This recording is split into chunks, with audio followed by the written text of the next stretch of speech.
minutes. You can fit. Oh, geez. I've expired my list. Oh, that was it? Oh, son of a bitch. Hey, welcome, America, to Unscripted. It's a show where we try to educate and entertain by going over the news and trying to make it funny. And then what we do is we interview the very best professionals that LinkedIn has to offer. Today's the Town Administrator from Marion, Massachusetts, Geoff Gorman. Thank you for being here. Yes. Oh, yeah. Thank you. You don't have to clap for yourself. We'll clap for you. Tom was a little late on that. We got you. This is the first time that we've been invited into the offices of any township anywhere in the United States. So this is pretty exciting. You're welcome. Hopefully I won't have to kick you out anytime soon. Yep. I give it about 10 minutes before you have to. There's going to be some bylaw that doesn't allow shit. Yeah, exactly.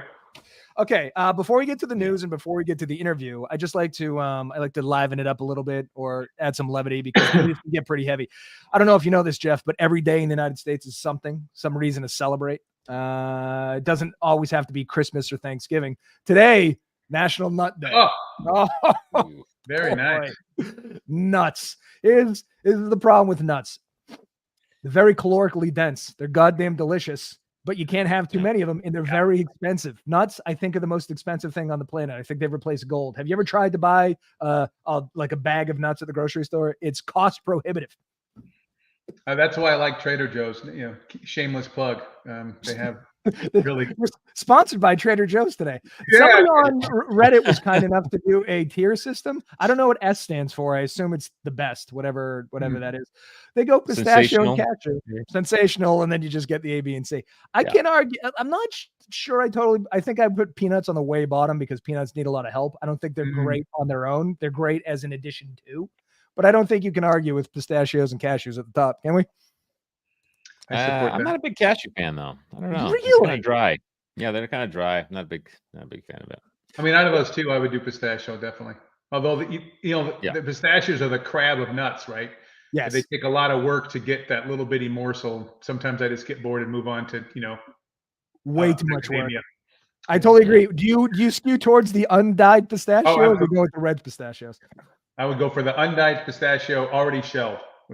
That's the way to go. But that, speaking of expensive, that's a small mortgage. If you get a bag of shelled pistachios, it's a sometimes treat. Yeah, I think I'm in the minority on this. I don't like them roasted, any nut, roasted or salted. I'm a purist. Really? Even the peanuts? You have nice roasted peanuts with delicious. Have you ever had boiled peanuts? Yeah, they're soft and gooey. I'm not sure. The peanuts have given a lot between peanut butter, boiled peanuts, probably peanut oil. Right. I don't know. I totally disagree with. Do you say pecan or pecan? Whatever. They don't belong at the bottom. I think we need to move them. No, because they're the candy of the nuts. Right? Yeah. So you agree with me? They should be higher. Yes. Yeah. That's way too low for that. I'd read a walnut. That's down there. That's. Walnuts have a point, which is to add texture to things. Like they belong on an ice cream sundae because you need a little texture. I know people argue with me all this time. I think they go in a brownie because it adds a little textural. No. No. I don't know. What kind of plate I'm living on. Why don't you like the textural content? Simple. Keep it focused on the chocolate. I want a layer of something. Something that's not on here is Brazil nuts. Those big ass motherfuckers. They are hard to crack. Those are good too. I mean, I don't know that there's a nut that I don't like. Yeah. Go back to this picture. Nope, I like all them. That's a hazelnut right there. Nuts, delightful. Happy Nut Day, everybody. Anyway, let's move on to the news. Okay, this is from our friends at Wall Street Journal. I don't know if you guys know this, but retailers are grasping for holiday magic amid a raucous U.S. election and shorter season. So chains like Skechers and Lululemon are working to hold shoppers' attention as the Harris-Trump showdown and fewer shopping days make that harder. As you go on to read in the article, Skechers is featured predominantly in this. And this fascinates me because, first of all, I didn't know there were Skechers stores. Did you guys know that there were Skechers stores? My mother loves Skechers, but I don't know another human on the planet that's going out of their way to buy Skechers. So then it had this quote. It said, footwear and apparel brand Skechers is counting on new items, some in collaboration with farm equipment maker John Deere. And those are the John Deere sneakers. Do you find, does this? That's really odd because Skechers, the stores, I think are only in like major cities. So to partner with John Deere in major cities that probably don't have any tractors, it's going to be. Do you think they're going after the Midwestern dads that are wearing the New Balance? There's a specific demographic they're working on there, right? Because if you go into Illinois, where I grew up, if you're wearing green and yellow sneakers, the guy that's next to you wearing the red International IH red sneakers, there could be fisticuffs. You know what I mean? It could be. Yeah, you go to battle for that. Yeah, exactly. That's like the gang wars for the middle the farmer America. Gang wars. It was blue was Alice Chalmers, the red was IH, and the green was John Deere. That was the three major blocks of crazy farmers when I grew up. So you really had farmer gang wars based on oh my God. I mean, it was amazing. So I'm a big John Deere. Most of my family when I grew up worked for John Deere. As a matter of fact, I didn't live very far from their corporate headquarters in Illinois. Yeah. But when you go onto a farm, a working farm, there's no mix of machinery. Right, everything's green or everything's red or everything's blue, and it's like it's like the whole Ford and Chevy thing. Yeah, this is why humans are such tribal creatures, and people don't understand to the depth. This is why, racism on its surface doesn't make any sense. But when you figure that people won't allow different color equipment on their farms, you start to go, "Oh, I get it. We're just out of our goddamn minds." Yeah. It's the threads of human nature that we've tried to clip over the years, and sometimes they pop up. Holy shit. Would you ever rock a pair? So these are $125. Would you ever sink that into a nice pair? Yeah. Honestly, not for $125. I mean, I'd rock anything. I mean, I wore red Converse the other day and I was quite proud of them. I only wear red shoes. So you and I have that in common. I just think we've hit peak capitalism. And I was thinking too about at some point in your life, I think you have everything you want and Christmas becomes So I was thinking about this. My 8-year-old, all he wants is V-Bucks because all he does is play Fortnite. That's going to make for a very sad Christmas morning when he just he has fucking 10,000 V-Bucks. I don't know. What are you going to do? But because we shop constantly and we give our kids whatever the fuck they want at every point in their lives, Christmas has become so much less special. And I thought back to when I was in 4th grade, I lived in Virginia and they made us read the Little House on the Prairie series. One of the books, they talk about Christmas morning. I think Laura Ingalls Wilder one morning got a piece of candy and a pencil. And that was fucking Christmas morning. And she was psyched. And then I go, that must have been in 1612. No, it was in 1932. Less than 100 years ago. Wow. You would get a piece of candy and be thrilled at Christmas morning. Now we've reached peak capitalism. They're making John Deere goddamn Skechers because our appetite is insatiable. That's weird, isn't it? I was excited about the orange I got in my stocking. The orange, and they had this book of lifesavers with all different kinds of lifesavers. I mean, those are the things flavors from around the world. Yeah. But now what could you possibly get your children that they don't already have? I watched The Starting Five, which is a show about LeBron James, Jason Tatum, and Sabonis, somebody else. They showed LeBron's house at Christmas, and obviously those kids have what does LeBron James get his 3 kids for Christmas that they could possibly be excited about? He is a billionaire. But I think we're closer to there than we were 100 years ago and getting excited about a pencil. Well, LeBron's kid probably be pretty excited if he came in with some John Deere Skechers. Well, who wouldn't be? Yeah, there you go. A bunch of those kids haven't seen any John Deere Skechers. Wait till they get sponsored by the NBA, right? Sponsors the NBA. We try to do, and I agree with you. I mean, I've spent a lot of years to try to make sure that my kiddos have a better experience growing up than I did, right? I think that's kind of a parent thing, right? Everyone wants. So what we've been starting to do for the same reason is you start shopping, you're like, well, I'm just buying all this superfluous commercial BS really to give to her. And why? So what we do is we take a big trip, as opposed to multiple presents, and we try to create and I'm trying not to try and cliche, but create the experience of the memories as opposed to the Skechers, the John Deere Skechers that are getting collecting dust in my closet. Yeah, I do think it's all right. So everybody says psychologically that we like experiences more than stuff. But I will say, as a child, when you open a Sega Genesis for the first time, that's capitalism done right. Because that's fair. And you know what? They're going to buy stuff on the trip anyway. Right. The only thing that makes you happy. Yeah. That's the thing about Europe. I love Europe, but I'm not. My kids are 8 and 4. I'm not going to bring them because they're going to. How many castles are they going to go? Whoa, look at this. You know what I mean? There's a little bit of. It's kind of just like here, but prettier. Sleeping in the stroller. Yeah. Exactly. Let's move on to the second one that gets me all worked up. So this is about inflation. Inflation slowed less than expected in September. Here are the prices that are rising the most. Okay, so the current inflation rate is 2.4%, back to levels last seen in February 2021. Prices are still 21.4% more expensive since the pandemic-induced recession in 2020. Only 6% of 400 items surveyed were less expensive than they were back then. And the Federal Reserve is targeting 2% inflation. This is what drives me batshit. The numbers don't make sense. They go on. This is the same article. They spotlight some stuff. Eggs are up 40% between 23 and 24. Frozen juice, we had 15. Insurance, 16%. Condiments are 10%. Photographic equipment, who gives a shit? But that's 10%. Cigarettes, I don't smoke, but I would be mad. Taking care of the elderly is up 8.7. That was already wildly expensive. So my point about this is like this 2% bullshit. If it can't possibly be 2% across the board. If you look at all of these numbers, none are near 2%. And it's lying in totality, because there's these people on Reddit. I guess if you shop at walmart.com, you can look at your old carts from years ago. The people have been doing this. This is the difference between 2022 and 2024, an increase of 75%. Those are the real numbers. Yeah. And I think this is going to cost Democrats the election, because although there's no magic wand, it's a free market. They can charge whatever they want. It really hurts who's in power when life has become unaffordable in totality. I think that's what it has become. What do you guys think? Yeah. Well, in addition to all the packaging and actual contents have actually decreased too. So inflation. How did chips? Right. First of all, why are chips $7 a bag, and why are they a quarter full of what they used to be? What I've never heard of a potato shortage. Protection. All that air protects the chip, although they still get broken somehow. So it doesn't. They protected shit. The only thing that protects Fritos. Fritos are the only unbreakable chip that you get the best bang for your buck. Pringles still is almost filled to the top, and they're cheap because I think they're a potato byproduct. But Lay's.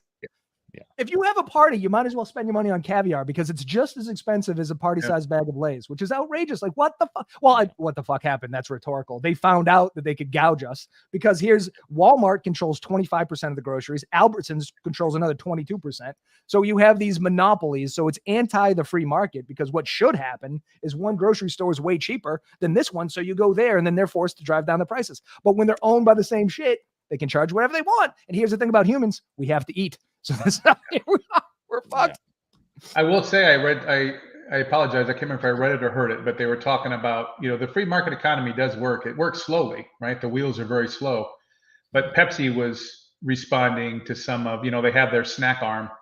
Yeah. And shrinkflation was the big thing. And people are just done with it. Opening up a bag of Ruffles, and there's 5 chips in the bottom of the bag, and it was $6.50. Yeah. And so they've already moved on to, adding 2 extra bags to their big economy box, and adding so many ounces back to their bags. It does work, but I like to equate it to baggage fees. So, pre-2001, there was no baggage fees. You took your bags on a plane because you needed bags to go wherever you're going. And that was supposed to be a temporary measure to pay for the increase in security. Right. And here we are almost 25 years later, and we still have baggage fees, and some of them are pretty astronomical. So one thing about supply and demand, if there's a demand, they're not going to lower the prices. No, why would they? And the other thing is, we worship this system, capitalism, that allows you to maximize profit. And we go, that's maximizing profit. That's the best thing in the world. Money is our God. And then when it bites us in the ass, we're like, well, this sucks. Government, do something about it. And then the government's like, fuckface. If we do, that's socialism. And then you can't tell Lay's how much to charge for a bag of chips, because I don't want government interference. Do you want to pay $6.50 for 2 chips? No, I don't want that either. Well, you got to pick one. Yeah, right. Yeah. Here's another thing. This has come. So my kids are a big fan of McDonald's. These prices are outrageous. This is fast food inflation between 2014, 2024. McDonald's has gone up 100%. Popeyes 86, Taco Bell 81, 75, 62, 55, 85. This isn't economics. This is just because they can. Plus, talking about shrinkflation. Have you seen a picture of a Big Mac 10 years ago and a picture of Big Mac today? Oh. Yeah. It is a little Mac, but they're charging twice the price. Right. I guess this is why we need guns, because we need to storm the Capitol and demand that McDonald's stop. It is so expensive now. Remember the dollar menu? I used to be able to get a quarter pounder with cheese and a McChicken, turf and turf, for $2. Now, $37, $38. I don't know. It ain't easy. Yeah. Taco Bell's got a new app out now where you put the amount of money you want to spend, and it'll give you a list of items to match that amount. which I thought was kind of neat. Oh, really? I didn't know that. Again, not a shameless plug for Taco Bell, just when we're on fast food. Man, you were bought and sold. I would expect nothing less from an American politician. Sponsored by Taco Bell. They donated 50 cents to my political campaign, so I'm 50 cents? I'm beholden to them. Yeah, exactly. 50 cents used to buy you like 15 chalupas. Now it buys you nothing. So, I don't know, man. I don't know. What can we do about this? We can't do anything. Falling in love with our captors. Speaking of falling in love with our captors, Salesforce and Blue Shield CA have partnered to create an AI-focused healthcare approval system. These 3 paragraphs are the wildest shit I've ever read. Prior authorizations are decision processes insurers use to determine if a treatment, procedure, drug, or other medical service is medically necessary for the patient based on the insurer's coverage policies. So your doctor says you need something, and then your insurer's like, do you? The claim is typically reviewed by a medical expert on the insurer's team. Don't you think he might have a conflict of interest? The process is designed to ensure that prior steps have been taken into account, like an imaging scan before surgery, or that other less expensive or less serious options have been tried before approving the request. So again, your doctor has said you need this thing, and then your insurer goes, do you? Maybe you do. Is there a cheaper way to do it? And then we go, oh, this is a great system. Blue Shield isn't leaving the process up to AI exclusively, but will instead continue using its team of clinicians as part of the process, which means more claims might still take time. You know why they're not letting AI do it in totality? Because AI, in its infinite genius, would go, oh, you need this surgery according to a medical professional, you should get it. Whereas these humans are the only ones that'll step in and go, yeah, but is it cost effective? This is so bizarre to me. But here we are. Yeah. Well, AI is not self-training. I mean, at least to begin, right? So if they're going to train AI, that the important philosophy for them to note is the profit margin, then it's not going to be different than a clinician. I would think it's just going to be faster and more efficiently denying. That's the thing, right? Right. I mean, I've been part of this, and it's extremely frustrating when you spend 3 visits to your primary care physician who you have a trusted relationship with, who's worked with you and looked at your blood work and knows exactly what's going on. And then they you know what we should do? We should put you on, Gorman injections, right? And, okay, let's do that. That sounds great. There's no, blah, blah, blah, blah, blah. And then the prior authorization gets done. They fill everything out based on the 3 meetings and it's denied. Hey, have you tried these other 16 different drugs that have serious side effects before you try this? It's interesting. I feel like medicine isn't very black and white, right? It's not a black and white thing. And I think that's where I have a problem with AI being a part of that, Are they going to make the AI go to 12 years of school? I'm just curious. Well, right. And there's always different scenarios. And like you mentioned, medications and side effects and all that. There's a lot that goes into it. It's not easy. So this is why the term artificial intelligence is sort of a misnomer. If it is algorithm based, then what it's just doing is guessing the next thing based on previous information. What we actually need is these things to become sentient, but once they do, it's going to be the Terminator. So it's it's good and the bad. Here's the other thing though that blows my mind. 1,000 denied my claim. Arnold Schwarzenegger. Yeah, exactly. No other country, as far as I know, I could be wrong, has anything that's anything like this. So here's, people don't realize how far right the United States is, because every other country on the planet, we're all humans, right? Some people are more conservative, some people are more progressive in their thinking, but no one in the streets of Germany, for instance, has people on the right marching down saying, if I have a heart attack, I want to lose my house. Everybody loves the single payer healthcare system, except for us. And it's so fucking weird. I fundamentally don't understand. We were the richest country, ostensibly. We have the best healthcare, but yet we don't have the best infant mortality rate. We're dying quicker and sooner than generations previous to us. We're fatter than most countries. So who is this great system benefiting? Clearly not the average American. What are you going to do? All right. You want to talk about a whale? Sure. All right. One more. The spy whale. Yeah. The spy whale, beloved Russian spy whale. Tom, how'd you say that's pronounced? Valdemir. Valdemir. I'm assuming the H is silent, but Does anybody here speak Swedish? I'm not sure. So this is a beloved beluga whale, evidently escaped from somewhere. They assumed it was a spy whale because it had some sort of equipment that said property of St. Petersburg or some shit.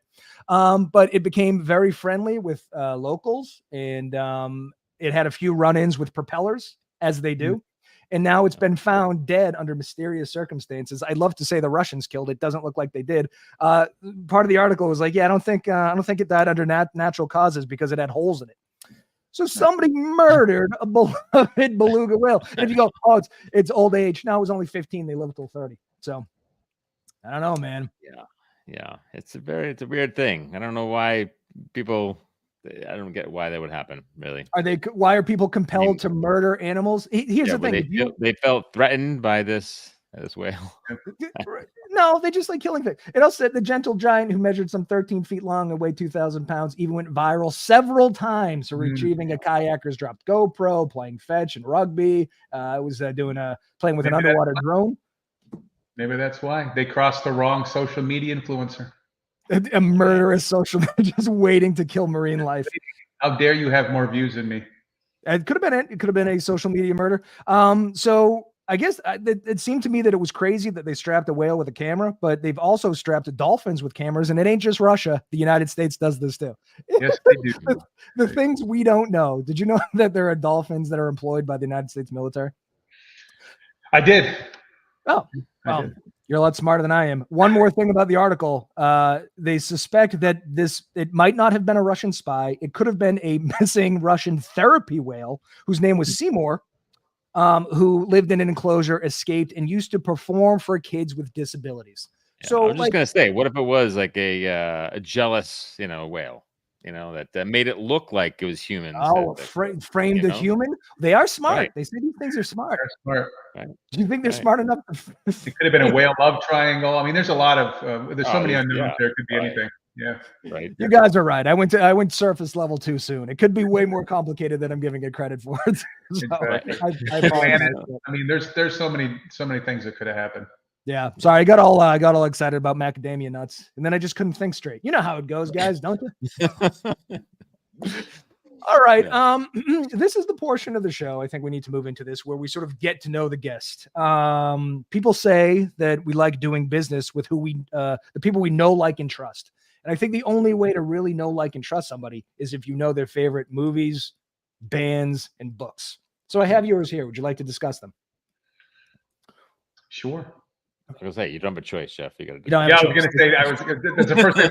You're on the show. I say no. Yeah, exactly. This band, for the uninitiated, is Depeche Mode. This is my favorite picture of Depeche Mode because, first of all, it looks like they got it done at Sears, and then it looks like one guy was either three guys didn't get the assignment or one guy didn't get the assignment. So that's Martin Gore, and he clearly picked his own dress for that day. Yeah. Do you think that shirt's dry clean only, or do you think you can just put that in the wash? Yeah, exactly. Yeah. Otherwise, it'll rust. It's a common problem for shirts these days. Yeah. Why do you love Depeche Mode?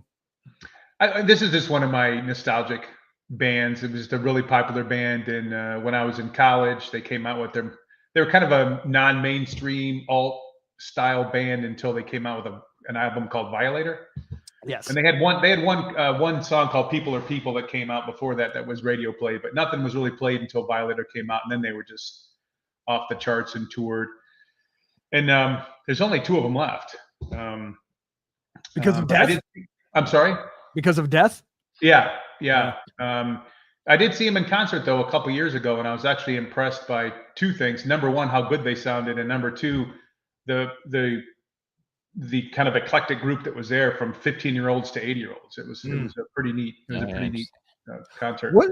So Just Can't Get Enough, that was played too, that like early on, right? That's true. Yeah, my understanding of Just Can't Get Enough was because Just Can't Get Enough and everything on Violator sound a lot different. I think what happened was the original lead singer, the original songwriter left, and then they went in sort of a different direction. Yeah, if I remember correctly, and I'm going to forget his name, he went to start Yaz.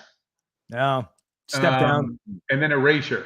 So because he was a big influence. I didn't study up before this, but I only think he was with the band for their very beginning, and then he went off and did more exciting things. I mean, and in the genre of Depeche Mode and the people that listen to this style of music, Yaz was very important. Erasure was very important. Well, yeah. I mean, I would say very important. Maybe not important, not very important, but I mean, they were a style of music that you would listen to. But they're definitely different.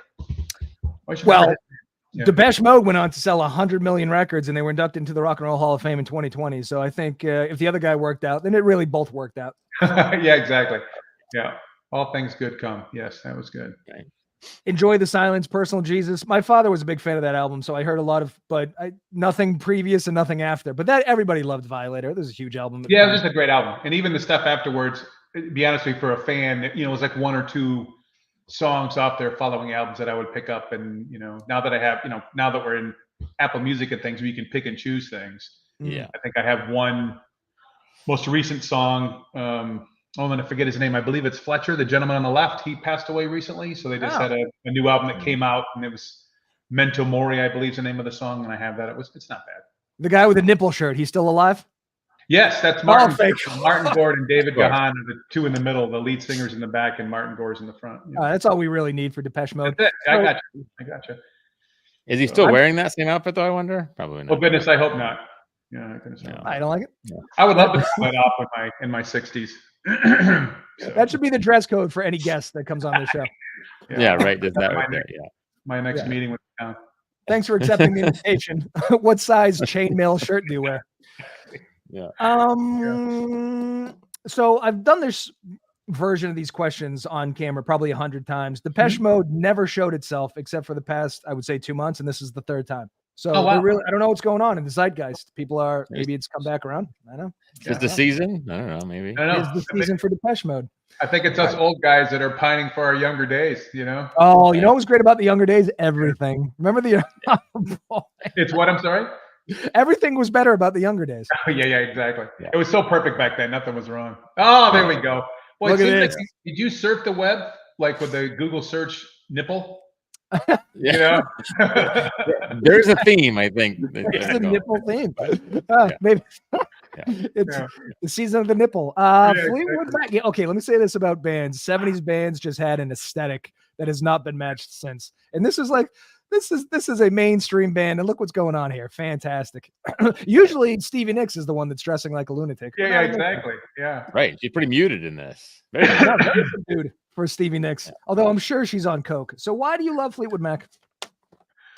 Oh, that's a hard question. I think a lot of it has to be just I almost use the word nostalgic, and I refuse to use that for the rest of the discussion. It's really the drama and the history of this band. I think Lindsey Buckingham is an extremely underrated guitar player, songwriter, and singer. I've always liked Lindsey Buckingham. Stevie Nicks is one of the first people I saw as a kid when she was solo as my first concert with my parents. So it's kind of like all these connections, and it's one of the few bands I've never seen live. Not few bands, but one of my favorite bands that I haven't seen live. And when they all came together, when Lindsey Buckingham was still, hadn't been kicked out for the 5th time from the group. I just didn't get a chance to get tickets, but I really like I just enjoy their music, and it's music I can share with my whole family, including my daughter loves Fleetwood Mac, and so we can jam to it in the car, and I don't get yelled at, as opposed Which to is weird conceptually because they were all sleeping with each other, and they were all that's part of the drama. And not only that, but they were singing songs about sleeping with each other and making like somebody played guitar part about an affair. This is wild. That is like in movies, anything that has like a sports theme or a war theme is going to be great. Anytime a band is sleeping with each other and singing songs about it, you just know it's going to be artistic gold. Yeah, it's going to be good. Yeah, and the fact that they sang them on stage so many times too, staring at each other with daggers, but smiling at the same time, singing the line where you screwed me, and it's great. It's great. That's how powerful money and fame are, because I wrote the song about me banging the guitarist, and you're going to sing it, and you're going to love every second of it because we're going to make money. Your first instinct is to quit, but then you go, fucking. Yeah. And I also find Mick Fleetwood to be just kind of an interesting cat. He's just so out there doing his own thing. I had the pleasure of visiting his restaurant in Maui, in Lahaina, before unfortunately it burnt down. Fleetwood's on Maine, and his touring band was there. so that he tours with. And I didn't see him. I told him I was coming, but he for some reason didn't show up. But his band was playing, and the two things I remember, they had incredible drinks, and his band was just amazing, and they were playing all the greats, and the lead singer had a pretty good impression of Stevie Nicks and McVie and everything. It was just good. I mean, I'm just very happy. I listen to Fleetwood Mac, and it's an enjoyable experience. That's all I can say. Yeah. Rumors sold 40 million copies. That's a lot of copies. Yeah. Stevie Nicks too is such a I mean this in the nicest way, such a weirdo. Like, she dresses weird, she has a coven. We were talking about this off air, but I think the coke thing, I think it affected her voice, but positively.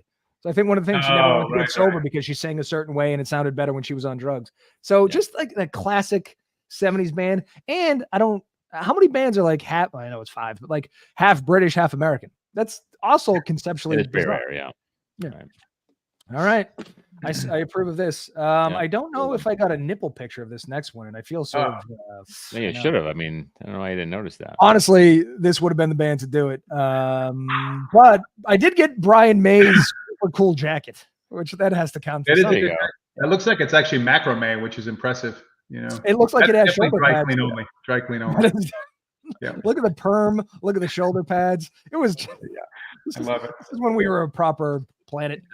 Queen. What do you love about Queen? Oh my God, this is carried through I mean, I've always loved Queen. I mean, always, even since I was a kid. And I had the pleasure, and this is not a self-aggrandizing statement, but I was in high school. I was on a swim team. We won the championship, and on the way back,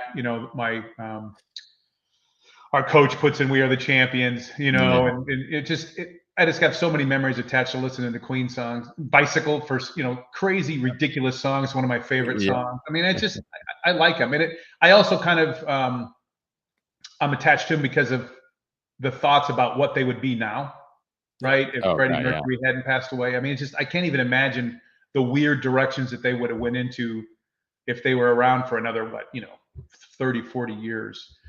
Because they were already heading down that path. And you see that, and the other thing is I saw the movie Flash. If you've never seen it, terrible movie. It was great when it came out. The entire soundtrack written by Queen. That's one of the things about not meeting your heroes. Don't go back and watch bad 80s movies either, because I did go back.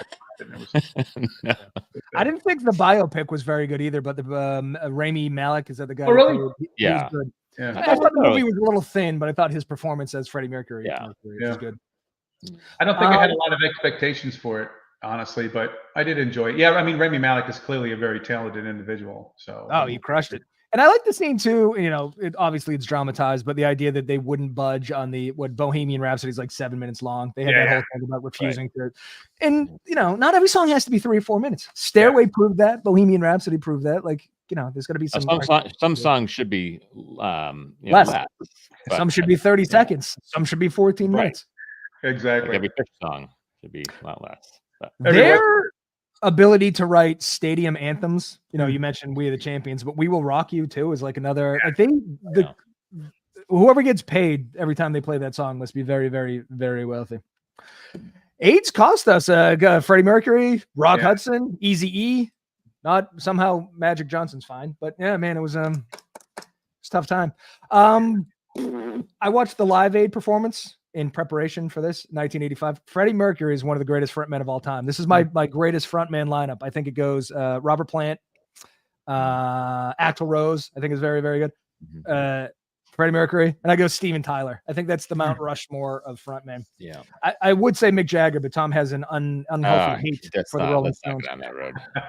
Not even going to go down that road. I got you. No, you don't need to do that. How do you feel, Jeff, about the Rolling Stones? We don't have time for that. That's what we should say, actually. How do I feel about what? I'm sorry? The Rolling Stones. You all right with the Rolling Stones? Oh, you know what? To be honest with you, unpopular opinion, I don't particularly care for the Rolling Stones. Oh, yes, Jeff. All right. You're with me. Good. I mean, if there's some songs that you hear on the radio, and I won't turn it, but I would, if you list my top, 100 groups. Yeah. Wow. 2 people in the same live that don't like the Rolling Stones. All right. Let's go to your movies. Ready? Number 1. Do it. Jaws. Little indie film. Mom and Pop, I think. Small. It started small. Started 1975, the first summer blockbuster it's credited for. 97% on Rotten Tomatoes, not bad. So this is universally beloved by everybody but sharks. Can I just tell you what the problem is with sharks? Before this movie, sharks weren't like what we think sharks are. They were just fish with big teeth. Like nobody freaked out about sharks. After this movie, the shark population declined by 71%. Damn you, Peter Benchley. Yeah, exactly. We were on a shark killing spree. And then I looked up the numbers. So every year, about 70 people are attacked by sharks. 70. Every year, humans kill 100 million sharks. It's a little lopsided. Yeah. A little lopsided. But then I looked up how many sharks there are in the ocean because I'm like, fucking 100 million sharks. That's a lot of sharks. There's about 1 billion. So, you know, I'm not saying it's cool to kill 100 million sharks. There's a lot of sharks out there. Anyway, let's talk about the movie. Sure. Yeah. Did this come out when you were a kid? Is that why it affected you so much? Yeah, it's another kid in nostalgia. And I've always, you know, it's a movie that I can watch over and over again and enjoy. And I love quoting stupid things, you know, like every time we throw a stick into the water with my dog, we yell "Pip-it." You know, I mean, it's just, you know, it's fascinating. And, you know, now I live on Cape and, you know, we try to spend time in Martha's Vineyard and, you know, they show Jaws on Jaws Day, and at the movie theater, you can still jump off the Jaws bridge. And there's a lot of neat things over there. And I remember when COVID was going on, we bought one of those blow up movie screens for the backyard and invited all our friends, socially distanced. And the consensus was to watch Jaws. Yeah, you know, so you're right. It is universally kind of a beloved movie. And yeah, I mean, and even now, when you're talking about the especially for great whites, the kind of reputation that they gained after this movie, it's completely different now. They really are almost beloved tourists of, you know, Cape and Islands now. And my wife carries around an app on her phone that she gets a notification when they see a tagged great white comes in, and you can follow their track as they go south and things like that. And who can forget Shark Week? Shark Week. That's a good one. Shark Week. So it's a different time now than 1975 in many ways. But definitely sharks are one of it. Yeah, it's a great show. I would honestly go home tonight and watch it again and not have any problems with it. Yeah. You know what's great about it too is Christmas Vacation would be the two I could watch. And never have to worry about it. Yeah. Very different movies, the two of those. Oh yes, absolutely. Total opposite. Yeah. The shark scene in Christmas Vacation was cut for budget. Yeah. It's in the director's cut. It's fantastic. Yeah. I think what's interesting about Jaws 2 is that the mechanical shark didn't play nice, so Spielberg had to call some audibles, and you really see it as little as humanly possible because it was a giant pain in the ass, but it's still very effective. It's like one of those horror movies that you don't really see the guy until the end. It's suspense in your head as opposed to seeing it in the thing. So yeah, I mean, he crushed it. And John Williams' score. So the music was great score. Yeah, great. Like everybody knows that. You play the Jaws music, everybody knows what that is, which is right. I think notably. You could do like a psychological experiment and play that on a beach and see what happens. I have a theory. You know how if you go into a movie theater and yell fire, everyone's going to run out? I think if you go into a movie theater and yell shark, people are still going to fucking run out. That's how probably. Yeah, that's a land shark though. That's a different. People are dumb. They don't fucking know. All right, movie number 2. Let's see what we got here. Ready? The Girl with the Dragon Tattoo. However, Swedish edition. We didn't like the American one. Yeah, so talk about that. Swedish. I just like this one better. Sorry, why?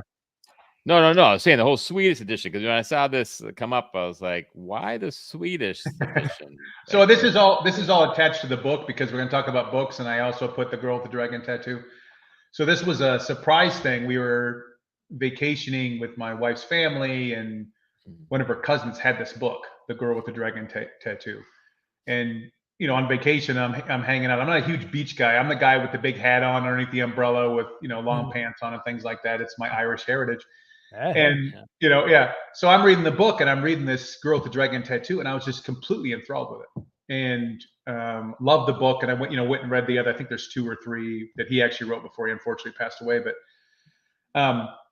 so when this movie came out, actually made by Swedish filmmakers with, I think Stieg Larsson was still alive at the time, but I could be wrong.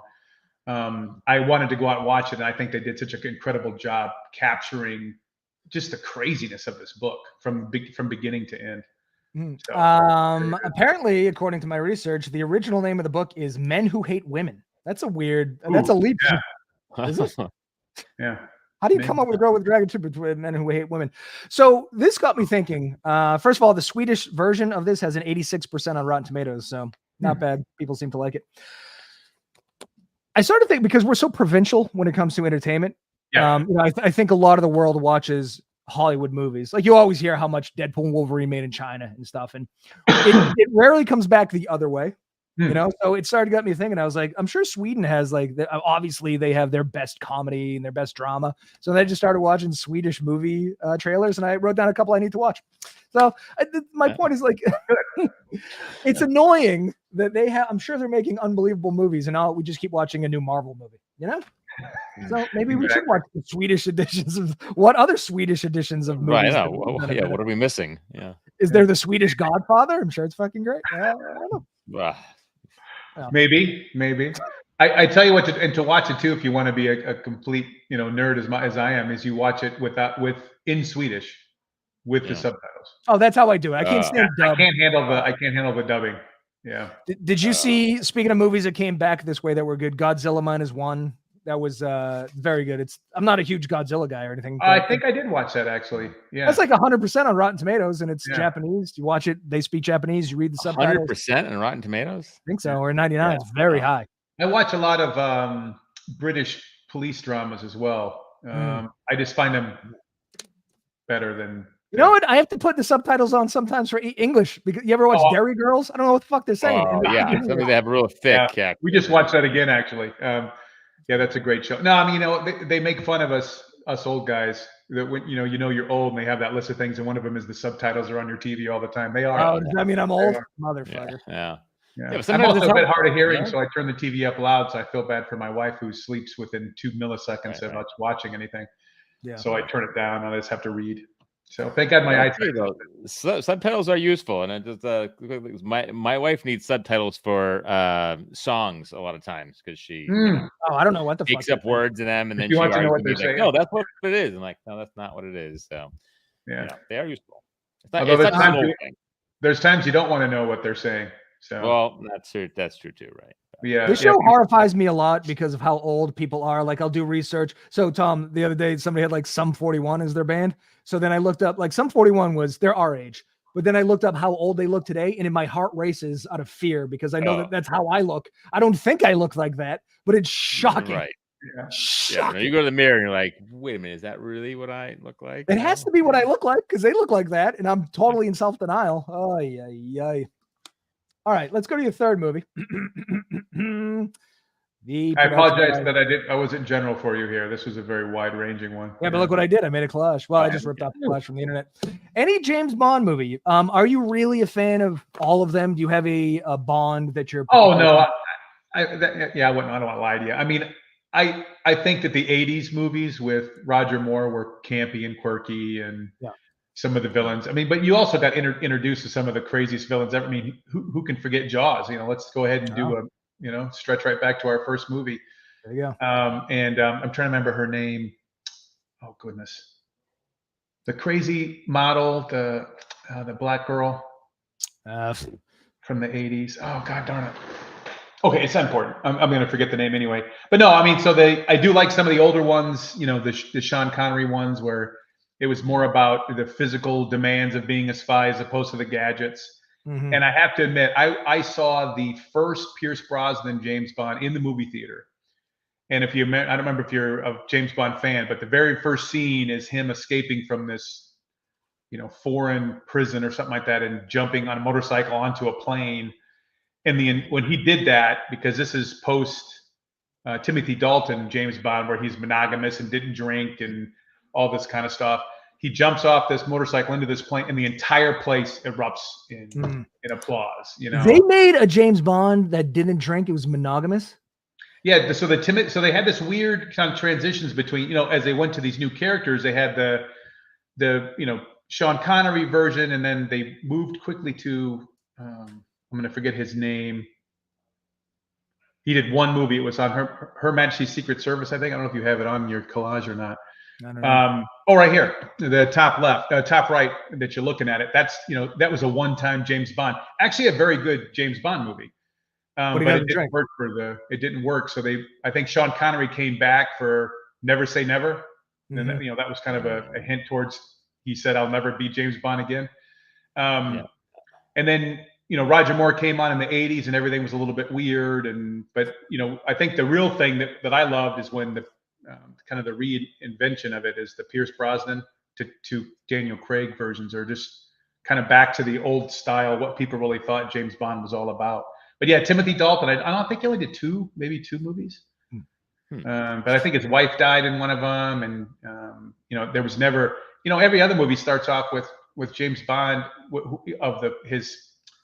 his girl of the hour, right? Some stewardess or something. That's how the movies start, right? And then he goes and has a shaken, not stirred vodka martini. Yeah. It was just different. People didn't like it. I'm not a huge James Bond fan or anything, but why stray from the source material to the point where he's not sleeping with women and getting drunk? Yeah.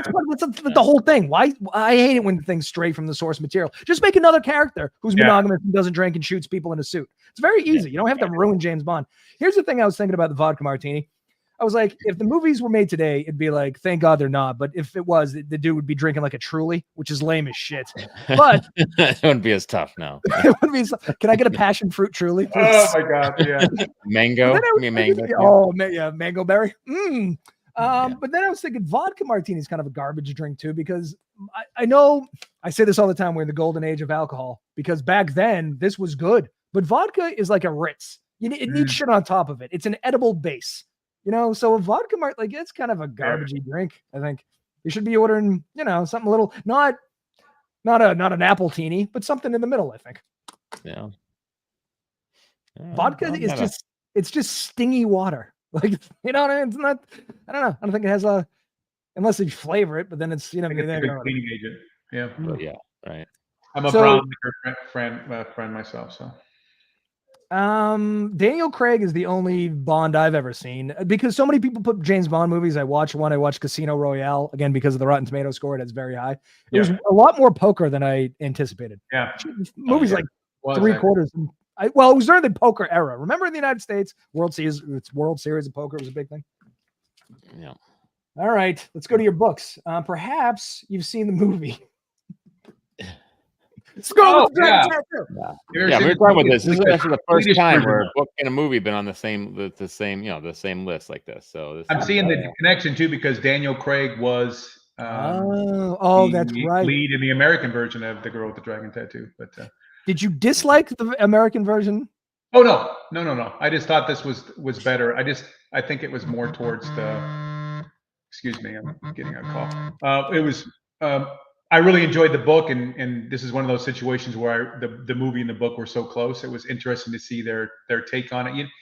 I'm sure I'm like every other person. You get a mental picture of the character, and you get a mental picture of the house they're explaining. And I wasn't shocked by any of that when I saw the movie. It was just great. It was a good way for me to kind of take my brain and put it on the screen. It's almost like I made it. I get no royalties. I don't get it. Now you read the book first, right? And then you watched the movie. Yeah, correct. Yeah. Which did you? I know sometimes people do that and they get disappointed in the movie. Oh yeah, it didn't quite tell the story in the same way, and for obvious reasons, because you can't always do that in a movie. I think maybe the way why it's so impactful to me, because it didn't cause me the issues. I'm trying to think of another one where I did the opposite way, but I can't think of one. I don't think I've ever watched the movie then read the book. Yeah. I can't. You kind of already. But why put an extra time to do it? I don't know. You already got the synopsis, right? Yeah. True. Yeah, true. All right, this next one, you put Nerd Alert, which I've never read them, but reading the synopsis, I have to agree with you. The Wheel of Time series. Okay, let me just read the synopsis here. The Wheel of Time series is an epic fantasy saga set in a world where time is cyclical and history repeats itself. The story follows several characters, including Rand al'Thor, is that right? A young man who is destined to either save the world or destroy it, as he and his friends battle dark forces, mythical creatures, and powerful wizards. Yeah, that is some nerdy shit. It is very much so. Yeah, no judgment for anybody who read it, and I am a happy nerd for this. This is a series that took a very long time to write, that I actually started reading when I was in high school. Wow. And you know, there's a very there's a kind of a companion series too that's a different author that I read at the same time, but this one kind of always captured me. And I remember I was excited. Well, first of all, this is also another author who passed away before he was able to finish it, but he had taken plenty of notes and hired a ghostwriter with his wife to finish it, which is nice. So he wrote 14 books and didn't have time to finish it. How many times? Like, how long was it going on? I want to say it took a couple years between each book. I mean, it was a long time. I finished reading them, 10 years ago. Wow. And then they did do a series, and I'm not going to remember what channel it was, but now there's a brand new one that Prime is doing, and another connection, James Bond girl, is playing one of the leads in it. One of the Bond girls, and I think it's fabulous. I think they're doing a great job. It's not a lot like the books. I mean, they do veer off a lot, but it's nice to see the story on the small screen and be able to enjoy it again, because I don't have as much time as I used to read. How many books is there? 14 books. So, although I would read them again, they were pretty good. It's a very common science fiction kind of fantasy thing. A guy who's born in a prophecy, doesn't know he's important, becomes super important. It's good thing. But Robert Jordan is a tremendous author with respect to these huge, just sweeping vistas and characters and story arcs. It was a really good time. I was born in a prophecy too, but unfortunately it's just to host this show, so the stakes are way lower. Well, congratulations on getting to your prophecy, though. I mean, that's great. I mean, it feels all right. I don't know my prophecies. I don't know if I'm there or not. I'll figure it out. You'll know someday. It comes to you in a dreamlike sequence. You got to do a lot of mushrooms. The third book you did is The Appeal by Janice Hallett. Is that right? Correct. I don't know anything about this book, but it sounds very interesting. It's a modern mystery novel that's written in a unique format consisting of emails, text messages, and letters. So I guess you as the reader sort of it feeds you clues and you put it together. That's an interesting, unique spin on this. And that's why I liked it. I mean, I'll be honest with you. I'm most of my reading again is done on vacation or at the beach or something. And I pick very uncerebral style books that just kind of take you out of the thing. I read a lot of Clive Cussler books, for example. Unfortunately, he also passed away, but he was very prolific. That's a hard word for me. He wrote a lot of books. And so I read those, but they're very, it's the character and cool cars, and they're doing they a little bit of fighting and some great diving and exotic location, and then the book ends. This was interesting. My wife actually bought it first and started reading it. And we were on vacation, and I stole it from her, and I wouldn't give it back until I finished it, because I was just, as soon as you start, it's like you just start with a text message, and then they'll do an email, and it just, as you go through, you're trying in your head going, who did this? And oh my God, and then you're flipping back to the text message. No, they said black, and it was pretty neat. And at the end, I'm trying to remember. I don't remember if I got to the end and said, oh, that was stupid, because I think it was pretty neat. I think they wrapped it up very well, or she wrapped it up very well. And I've read a couple of other of her books. The last one she just did, and I apologize, I'll forget the name of it. Anyway, that doesn't make any difference. But it was written in the context of a guy doing memos on his phone. It was all a transcript of these memos on the phone. You have no idea why he's doing these memos, and someone ends up being murdered, and they find these recordings, and they're having like this computer algorithm put them all together and timestamp them. It was pretty neat. And that one I ended, and I'm like, oh my God, I didn't see this coming. So Janice, she doesn't fuck around. She's doing some high-minded art here. Well, the New York Times found this to be witty, original, and a delight. You know what I didn't like about this is when I was doing the research, it said it's written in the epistolary format, which is a word I've never heard of, and I think they're just trying to make me, which means told through documents. Who on earth knows what epistolary means? I'm not even sure I'm saying that right. Epistolary? Did you know what that word meant?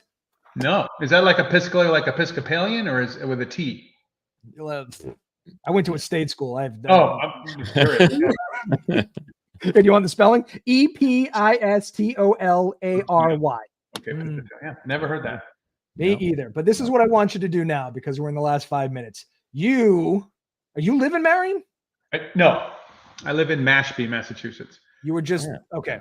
Yeah. Can you tell us though what is, as the town administrator, I think you're uniquely positioned to tell us what is so great about Marion, Massachusetts. Oh, geez.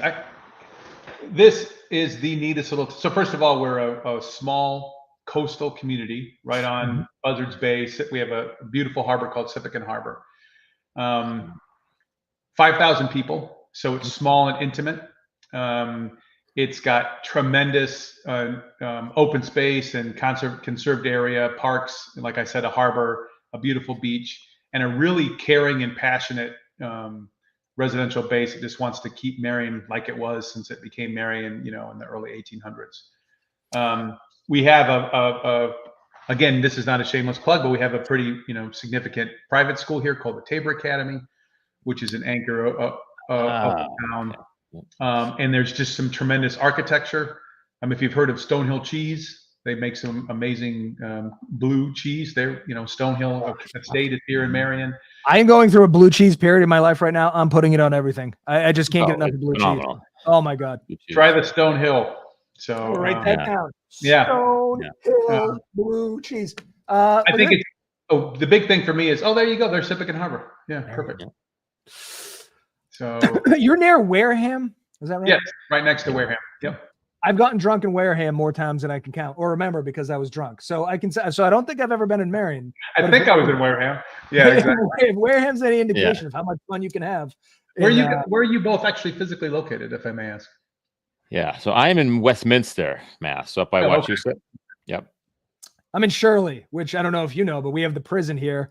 Aaron Hernandez used to live here. Remember right under the Patriots? Yeah. Did he move from his home to the prison, or? Yes. Well, yeah, right. Yeah, and then he left us. So then he left us. Yeah, perfect.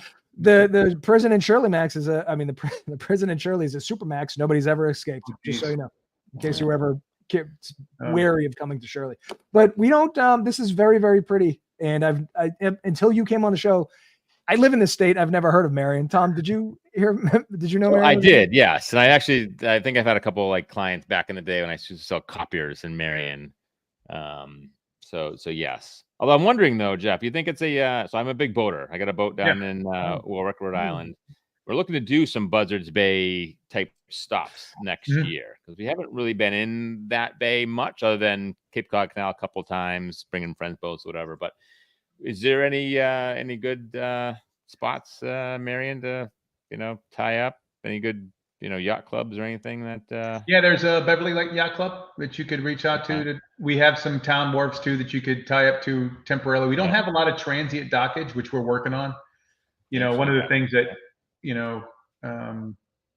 what people, I'm trying to think how people put it. Marion is normally where people leave from to go somewhere else. So we have 900 moorings, for example. But if I just drive up to any one of those and just tell them Jeff said this is all right. Jeff sent me here for the blue cheese. Yeah, exactly. I'm just getting blue cheese. What is probably try some cheese. No, but we're trying hard to get people to come here as a destination. It really is a small town. We have a small general store and a sandwich shop and an ice cream shop. It is not a bustling metropolis by any means, but it is a beautiful place that is filled with really great people. That really care passionately to kind of maintain the character and charm of really small coastal towns that don't much exist anymore.